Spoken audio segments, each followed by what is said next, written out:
Satisfação é cumprimentar você na graça e na paz do Senhor Jesus Cristo. Bem-vindo ao canal Classe de Professores. Anuncie esse canal aos seus amigos. Aqui estudamos a Bíblia através da lição da Escola Sabatina, que tem a cada trimestre um novo tema. Nesse trimestre estamos estudando um pouco sobre o sofrimento, sobre a provação e como isso colabora na nossa experiência espiritual com Deus. A lição 4 desta semana traz o seguinte título: Vendo a face do ourives. Essa é uma profissão que hoje pouco se fala dela, mas ela é muito importante. O ourives é aquele indivíduo que trabalha o ouro, a pedra preciosa e faz ali uma bonita joia, uma bonita peça, né? Ele trabalha essa peça. Então, o ourives aqui neste caso é Deus, né? Vendo a face do ourives, aquele que trabalha em nós para que o nosso caráter seja aperfeiçoado. E o tema dessa semana é justamente o papel do sofrimento na purificação da nossa vida através das mãos do ourives, que é Deus.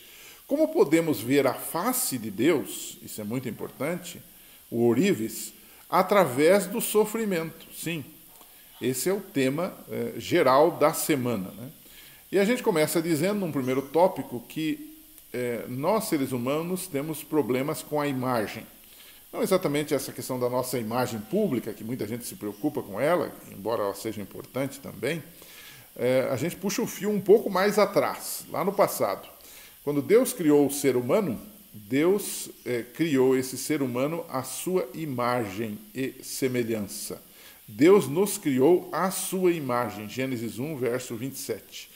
Que era algo refletido do caráter de Deus, das qualidades de Deus.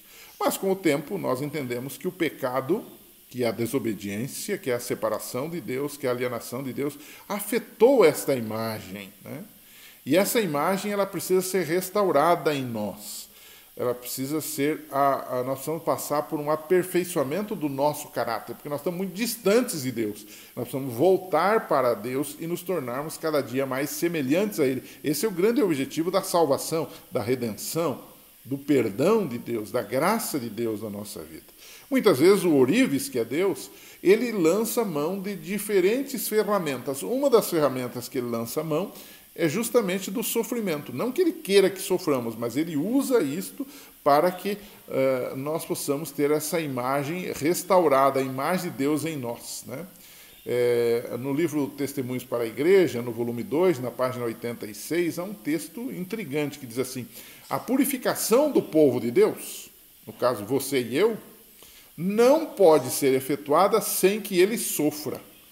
É claro, porque para lapidar uma pedra, ela precisa ser machucada, ela precisa passar pelo fogo, ela precisa ser purificada, tirar de dentro dela as arestas. E isso se faz, logicamente, num processo doloroso que chamamos de sofrimento, né? Então, nessa lição, nós vamos ver esta questão. E aí, então, o segundo bloco é restaurando a imagem. O fogo das aflições é um dos métodos, não é o único, de Deus para nos aperfeiçoar, né? Você vê, por exemplo, o caso de Jó, que apesar de ser um bom homem, um homem de Deus, passou pelo fogo da aflição e foi ouro refinado no final. Quando você lê os 42 capítulos de Jó, eu já tive a liberdade de fazer isso, e você certamente já teve também, você percebe que, embora ele fosse muito bom desde o início, ele se torna ainda melhor, ele se torna ótimo, excelente no final da sua vida e da sua história, depois de passar pelo crisol do sofrimento. Quando você vai, por exemplo, para a parábola das 10 virgens que Jesus contou, essa parábola nos fala de algo que determinou a condição das pessoas, ou que determina a condição das pessoas da igreja no tempo do fim, antes que Jesus volte. As 5 virgens loucas são aqueles que não estarão preparados para a volta de Jesus, embora professem a mesma fé em Jesus que nós professamos. Por outro lado, as 5 virgens sábias serão os preparados. E o que ele fala destas virgens? Ele diz assim que essas virgens com óleo em suas lamparinas, né? O óleo aqui pode significar o Espírito Santo, a sua condução. Por outro lado, há quem diga, e eu creio nisso também, que o óleo pode significar o caráter purificado da pessoa, a pessoa que foi realmente lapidada, preparada. Ela tem óleo na sua lâmpada. As duas aplicações, na verdade, elas se complementam, pois é o Espírito Santo que trabalha em nós nesse aperfeiçoamento, no aperfeiçoamento do nosso caráter, tornando semelhante ao de Cristo, de fato tendo óleo em nossa lâmpada. Orientados pelo Espírito, nós vivemos uma vida transformada, uma vida nova. É o Espírito que faz isso em nós, né? Os purificados, que nós entendemos no tempo do fim, nesse caso, são pessoas sábias, porque elas reluzem, elas brilham, elas têm um testemunho positivo, né? Se for para Daniel 12, verso 1, fala exatamente disso, que eles brilham como estrelas, ou seja, tem uma luz que de fato é inconfundível e que é reconhecível por todos. A perfeição de caráter, essa restauração da imagem de Deus, que é o objetivo final de Deus em nós, ela se dá muitas vezes pelo próprio sofrimento. Então, se estamos sofrendo, devemos dizer: Senhor, usa isto para que eu seja aperfeiçoado.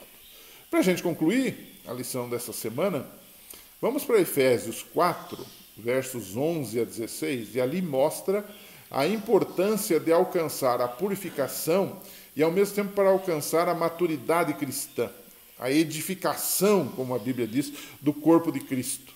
Agora, é interessante que ele está falando ali de várias coisas, dos dons, que isso é para o aperfeiçoamento dos santos, que é a maturidade, até que chegamos à estatura plena e tal, são expressões que ele usa, mas o que me impressiona é que essa busca da perfeição, essa busca da maturidade cristã, que muitas vezes acontece através do sofrimento e das provações, ele sempre liga isto com a comunidade, com a igreja, que é o corpo de Cristo. O que isso quer dizer? Qual é a importância da igreja como comunidade para o aperfeiçoamento do nosso caráter e crescimento espiritual? Aí você deve pensar assim: será que a igreja ela me transforma? Não, quem transforma é Deus. Mas o participar da igreja, da vida da igreja, das coisas boas da igreja e das coisas ruins da igreja também, porque a igreja é composta por pecadores limitados. Então, das coisas ruins da igreja, nós também aprendemos, nós também crescemos, nós também amadurecemos. O que acontece muitas vezes? É que eu estou lá na igreja e quando eu vejo alguém errado, ou alguém que me faz um mal, eu abandono a igreja, como se Deus fosse o culpado por aquilo. Foi o pecador que me fez mal e eu abandono a igreja porque não sei o quê. Não, a igreja é como uma família. A família tem que ser curtida nas coisas boas e nas coisas ruins também. As coisas boas a gente se alegra, as coisas boas a gente testemunha, as coisas boas a gente agradece, e as coisas ruins, o que fazemos com elas? Aprendemos com elas. Trabalhamos para não errar logo ali na frente. Então, o processo de transformação do caráter tem um componente muito importante, não é o único, mas tem um componente muito importante, que é a comunidade. E você e eu precisamos participar dela. Seria bom jogar isso para a classe. Muita gente não pensa nisso, né?